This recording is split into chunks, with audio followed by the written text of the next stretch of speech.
have tremendous implication for the work that Phelps Stokes and Wheelock College will do. Phelps Stokes does and Wheelock College will do in terms of really those Afro-Colombians who are at universities in Colombia and the few that are here are really very important in terms of nurturing them for service. Because the fact that they are at universities show the tremendous obstacles and barriers that they already overcome. And probably they will need, or they need, very special or particular support networks. In terms of the history, well, we have similar history from, I have my historical timeline that I always talk about it. 1520s, 1530s, African slaves came to the country. Cartagena was a huge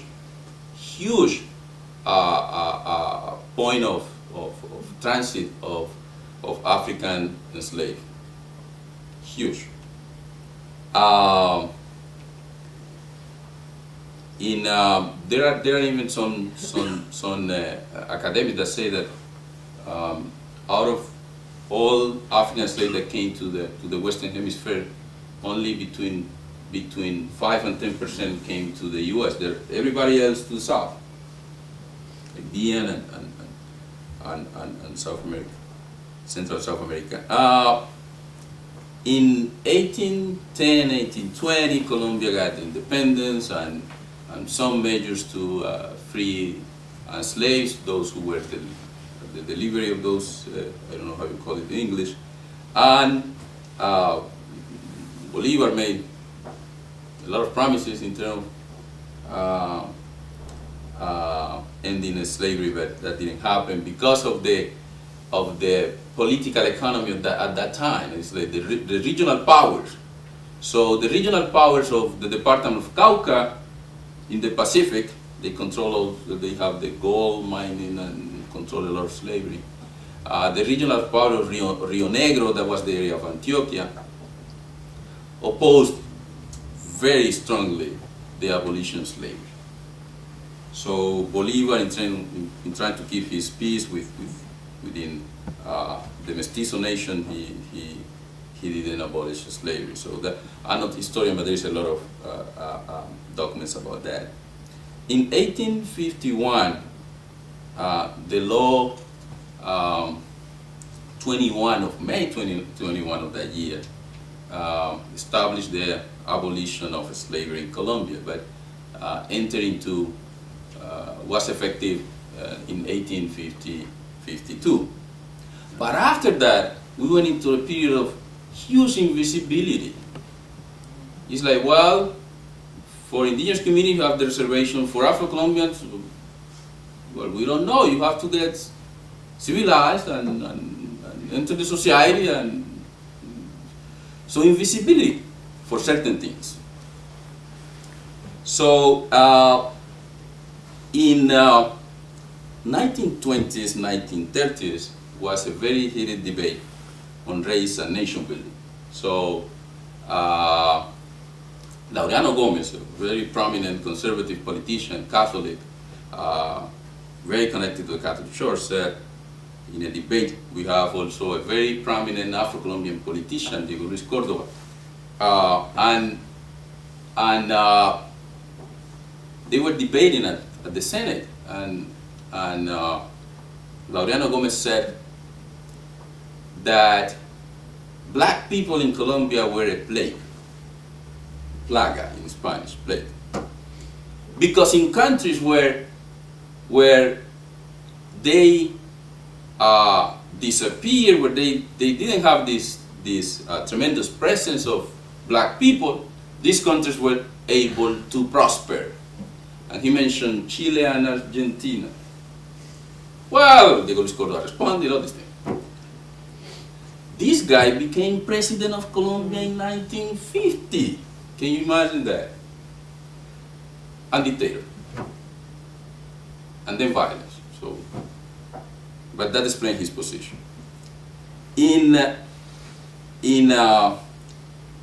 1947, Diego Luis Córdoba was able to create through a law the first predominantly Afro-Colombian state department, and that was Chocó. It was very symbolic, because in the debate they said Chocó doesn't meet the requirements. So you cannot have, Chocó was part of Antioquia, another big department, so you cannot be a state department. And Diego Luis Córdoba was a very able politician, so he made some agreements and things like that, so he was able to pass that law without Chocó meeting the requirements. So we got the first territorial entity. Then in 1952, a very interesting law was approved in Colombia, the law second. This law created the entire Pacific Coast as a reservation. What that means, that Afro-Colombians that were isolated in that region, no attention from the government, neglected, we couldn't title the land because it was reservation. But the government had the prerogative to provide titles and what they call subtractions for the reserve. So if a company, like mining company or other company, timber company, wanted to develop their project there, they could make the decision to subtract that from the reservation.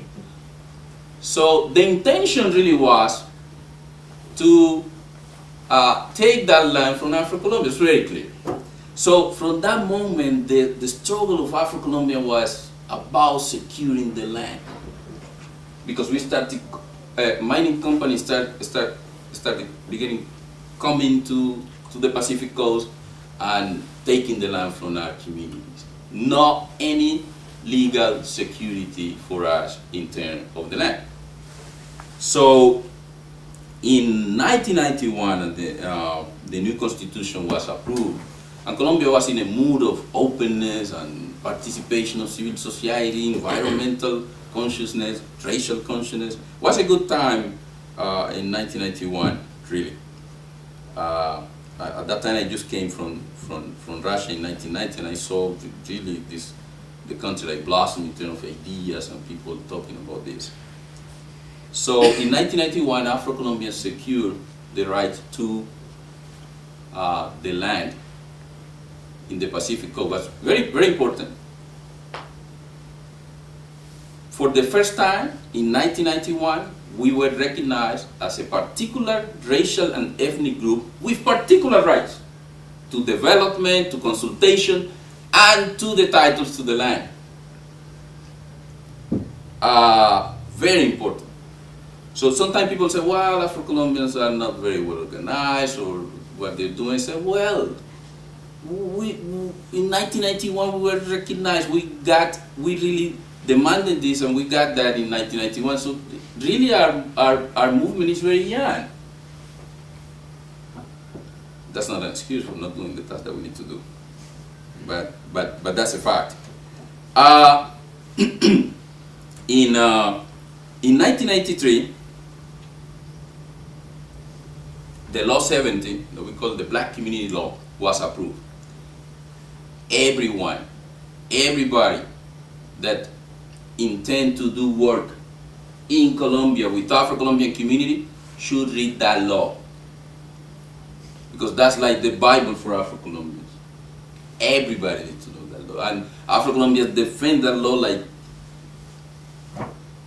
because that's very important law, and they have a lot of intents to change that law in the last 10 years, but it's still there. In 1996, the government gave the first real titles to Afro-Colombians in the province of Chocó, were demarcated. In 1998, we gave the first title, and I was fortunate to be governor with the president when we gave the title. But I can tell you what we did behind the scenes. That was a huge struggle to get those titles effective to people. Huge. But you know what? After Afro-Colombians got their titles, the violence came. Paramilitaries, guerrillas, everybody, and displacing Afro-Colombians from their land. So now we have 60% of our population that got the title out of their land because we're displaced. Some of them displaced several times.